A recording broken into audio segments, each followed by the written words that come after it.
ब्रह्मांड असंख्य तारों से भरा हुआ है। इसका एक बहुत छोटा भाग आप रात में जरूर देखते होंगे। तारे आमतौर पर बहुत विशाल और अत्यधिक गर्म होते हैं। साथ ही ये हमारे जीवन के अस्तित्व में एक महत्वपूर्ण भूमिका निभाते हैं और इसीलिए ही ये इस ब्रह्मांड पर राज करते हैं। पर क्या आपने कभी सोचा है कि ये अस्तित्व में कैसे आते होंगे? क्यों इनका होना हमारे जीवन के लिए आवश्यक है और ये कैसे खत्म होते हैं? तारों से जुड़े इन सभी रहस्यों को जानेंगे आज के इस वीडियो में। Every atom in your body was produced inside the fiery core of a star. There are more stars than there are specks of sand on Earth. Our destiny is linked to the destiny of stars.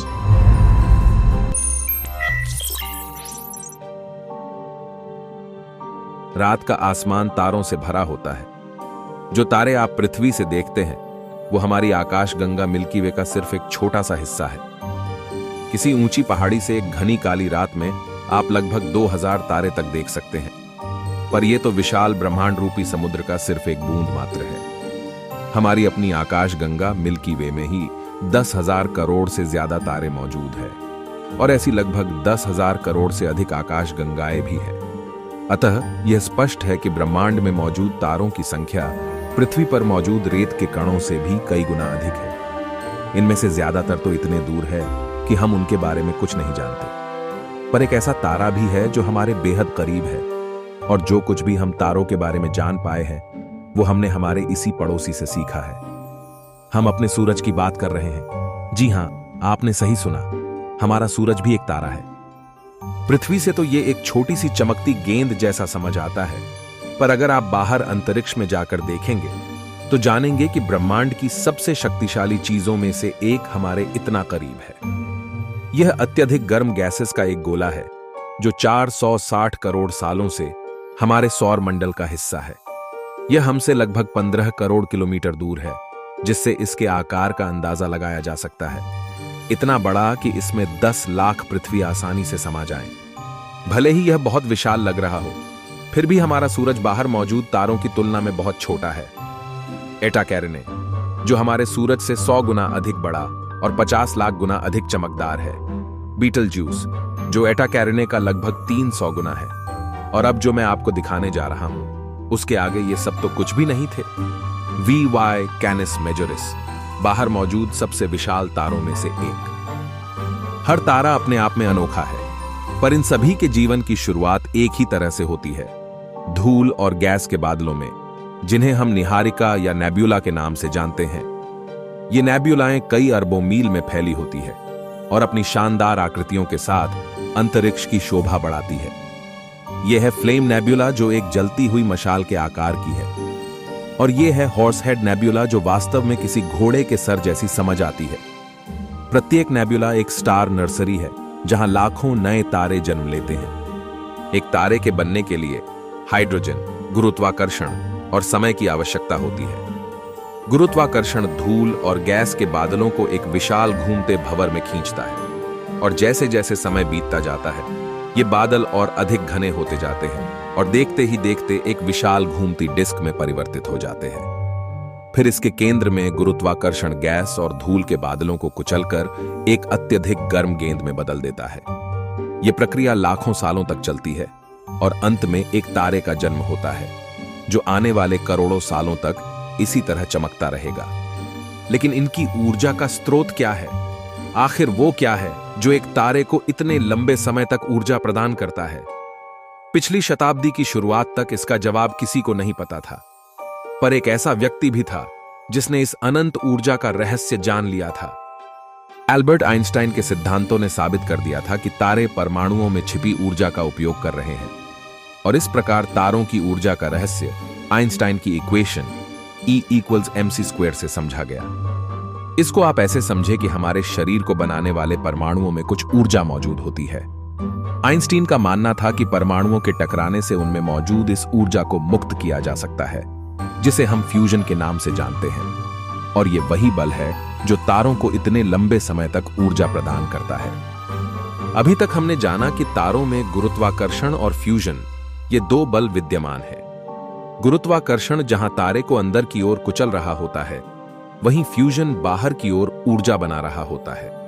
और इन दोनों के बीच का संतुलन ही उस तारे का जीवन है जो कई 100 करोड़ सालों तक का होता है। पर जैसे ही उस तारे का ईंधन हाइड्रोजन खत्म हो जाता है तो उसमें चल रहा फ्यूजन कम होने लगता है।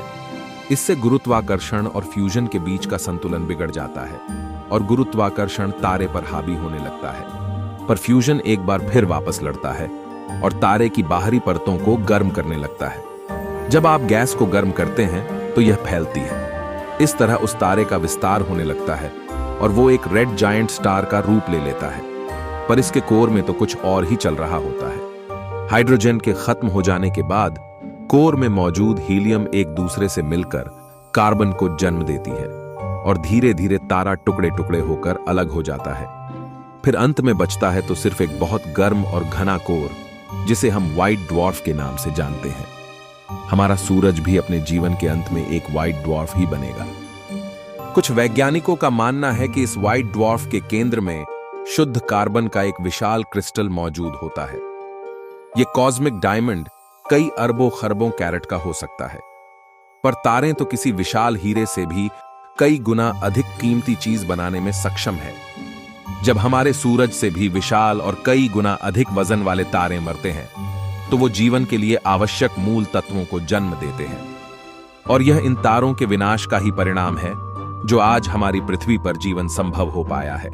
पर कैसे? आइए जानते हैं। पृथ्वी से कुछ 700 प्रकाश वर्ष दूर एक विशाल तारा बीटलज्यूस अपने अंत के बेहद करीब है। इसके केंद्र में चल रहा फ्यूजन सालों पहले ही रुक चुका है और गुरुत्वाकर्षण इतना शक्तिशाली हो चुका है कि यह बड़े बड़े परमाणुओं को आसानी से कुचल सकता है। इस प्रकार यह अपने कोर में कई सारे एलिमेंट्स को जन्म देगा। पर जब इस प्रक्रिया में आयरन यानी लोहे की उत्पत्ति हो जाएगी तो समझ लीजिए कि इसका अंत लगभग हो चुका होगा। आयरन ऊर्जा को सोखता है और जैसे ही किसी तारे में आयरन बन जाता है तो फिर उसके पास अपने जीवन के कुछ ही पल बचे होते हैं। इस आयरन से तारे का फ्यूजन पूरी तरह से खत्म हो जाता है। इस तरह गुरुत्वाकर्षण तारे के केंद्र में मौजूद कोर को और अधिक दबाव से कुचलने लगता है। पर जैसे ही यह दबाव अपने चरम पर पहुंच जाता है तो इसमें मौजूद कोर एक जोरदार तरंग से इसका विरोध करता है, जिससे एक विशाल विस्फोट के साथ तारे का अंत होता है, जिसे हम सुपरनोवा के नाम से जानते हैं। इस विस्फोट के दौरान निकलने वाली जबरदस्त ऊर्जा तेजी से अन्य परमाणु प्रतिक्रियाओं के माध्यम से और भी भारी एलिमेंट्स जैसे सोना, चांदी, प्लैटिनम आदि को जन्म देती है। क्योंकि ये इस थोड़े से समय में ही बन पाते हैं, इसलिए यह हमारे ब्रह्मांड के कुछ रेयर एलिमेंट्स में से एक है।